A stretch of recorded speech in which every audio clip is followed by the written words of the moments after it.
अरे ओ चाय वाली, चल एक कप चाय बना के दे। जी मुझे चाय बनानी नहीं आती है। अरे बड़ी बदतमीज है तू, जब तुझे चाय बनानी नहीं आती तो ये चाय का ठेला क्यों खोल रखा है, देखने के लिए? लिसन, मैं सच कह रही हूँ, I don't know how to make tea. अरे वाह, इस गवार को इंग्लिश भी बोलने आती है। देखिए अब आप अपनी लिमिट्स क्रॉस कर रही हैं, बदतमीजी पे उतर आई हैं आप। अच्छा तो अब तुम ठेले वाले मुझे बताओगे कि मुझे किसके साथ कैसा बर्ताव करना चाहिए। और वैसे एक बात बता, तुम जैसे गरीब और फटीचर लोग दिन में कितना ही कमा लेते होगे? 100-200 रुपए। चल बताना कितना कमा लेती है?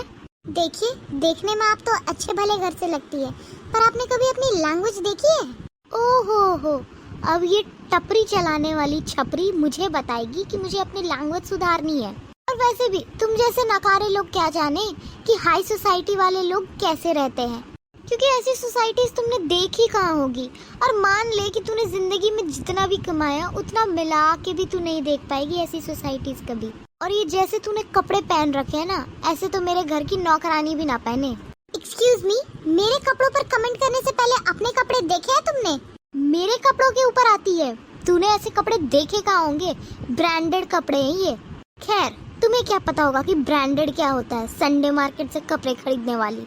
देखो तुम जैसी बदतमीज और बिगड़ैल लड़की से बात करने का कोई शौक नहीं है मुझे, तुम जा सकती हो यहाँ से। अरे तू होती कौन है मुझे यहाँ से निकालने वाली, दो खौड़ी की भिखारन? How dare you! तेरी इतनी हिम्मत कि तूने मुझ पर हाथ उठाया, तू तो गई बेटा। अरे प्रीति, तुम यहाँ क्या कर रहे हो? अरे वो तो मैं और मैम ऑफिस जा रहे थे, तो ये आदमी हमें सड़क के पास दिखा, जख्मी था। तो मैम ने ही कहा मुझसे कि मैं यहाँ चाय की टपरी पे रुकती हूँ, तुम तब तक इन्हें पट्टी करवा लाओ। तो मैं यहीं पास में इनकी पट्टी कराने गया था। पर ये बताओ तुम यहाँ क्या कर रही हो? गोपाल, तुम इसे जानते हो? जी मैम, ये तो मेरी वाइफ है, आपको बताया था ना, नई नई शादी हुई है हमारी। आप मिले मैम इससे?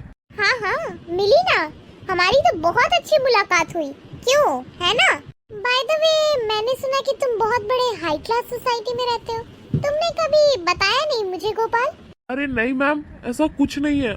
हाई क्लास सोसाइटी में क्या रहेंगे, हम तो यहाँ पे पास में जो चौल है वहीं रहते हैं। प्रीति इधर देख, तूने कुछ कहा क्या मैम को? आपकी वाइफ ना नंबर 1 बदतमीज है, बदतमीजी करने में तो इन्होंने पीएचडी कर रखी है। प्रीति, तुमने क्या बदतमीजी की है इनके साथ? I am really sorry ma'am, मैंने जाने अनजाने में आपसे जो भी कहा उसके लिए मुझे प्लीज माफ कर दीजिए, please. I am really sorry ma'am, please मुझे माफ कर दीजिए। मुझे बिल्कुल आइडिया नहीं था कि तुम इस लेवल की बदतमीजी करोगी किसी के साथ। तुम्हें आइडिया भी है मैम कितनी एक्साइटेड थी तुमसे मिलने के लिए? तुझे पता है वो इतनी एक्साइटेड थी कि वो तुमसे मिलेगी, और तुम्हें आइडिया है कि उन्होंने स्पेशली तुम्हारे लिए अपनी कंपनी में एक जॉब भी रखी थी, सिर्फ इसलिए ताकि तुम भी जॉब करो और हम दोनों आराम से एक अच्छी जिंदगी बिता सके।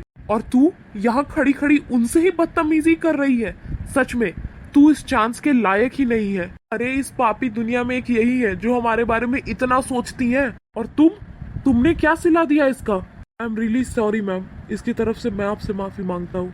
मैम इसकी बदतमीजी के लिए प्लीज आप इसे माफ कर दीजिए मेरे लिए। सिर्फ तुम्हारे कहने पे गोपाल मैं इसे माफ कर रही हूँ, वरना ऐसी बदतमीज लड़की को तो मैं कभी माफ ना करूँ। और प्रीति, अगर मैं चाहूँ ना तो अभी तुम्हारे हस्बैंड को जॉब से निकाल सकती हूँ। अरे नहीं मैम, आप मुझे जॉब से क्यों निकाल रही हैं? आप टेंशन मत लो गोपाल, मैं आपको जॉब से नहीं निकाल रही, आप एक अच्छे और ईमानदार इंसान हैं। और एक बात, अगर किसी लड़की ने इंडियन कपड़े पहने हो ना तो इसका मतलब ये नहीं कि वो अनपढ़ और गंवार है। मैं तुम्हें ये वेस्टर्न ड्रेसेस पहनने से मना नहीं कर रही हूँ, पर जैसे तुम इन वेस्टर्न कल्चर्स को यहाँ प्रमोट करती हो ना, वैसे ही अपने इंडियन कल्चर को भी प्रमोट करना चाहिए, और किसी की ड्रेस को देख करके उसे जज नहीं करना चाहिए। जी मैम, अगली बार से हम ध्यान रखेंगे, और मैं खास ख्याल रखूंगा कि प्रीति दोबारा किसी के साथ इस तरीके की बदतमीजी ना करे। प्रीति, आखिरी बार कह रहा हूँ तुझे, आगे से ध्यान रखना, ऐसी बदतमीजी मैम के साथ तो क्या किसी के साथ भी नहीं होनी चाहिए। समझ आ गया ना तुम्हें? अब चलो जाओ घर में। चलो आओ भैया, तुम यहाँ बैठो। भैया जी आपका बहुत बहुत शुक्रिया, और मैडम जी आपका भी बहुत बहुत धन्यवाद। आप लोगों की वजह से मेरी जान बच पाई है। आप दोनों का ये एहसान मैं कभी नहीं भूलूंगा। एहसान की कोई बात नहीं है भैया, आप रेस्ट कीजिए। मैम अब हमें चलना चाहिए वरना आपकी मीटिंग रह जाएगी। कह रहे हो तुम, चलो।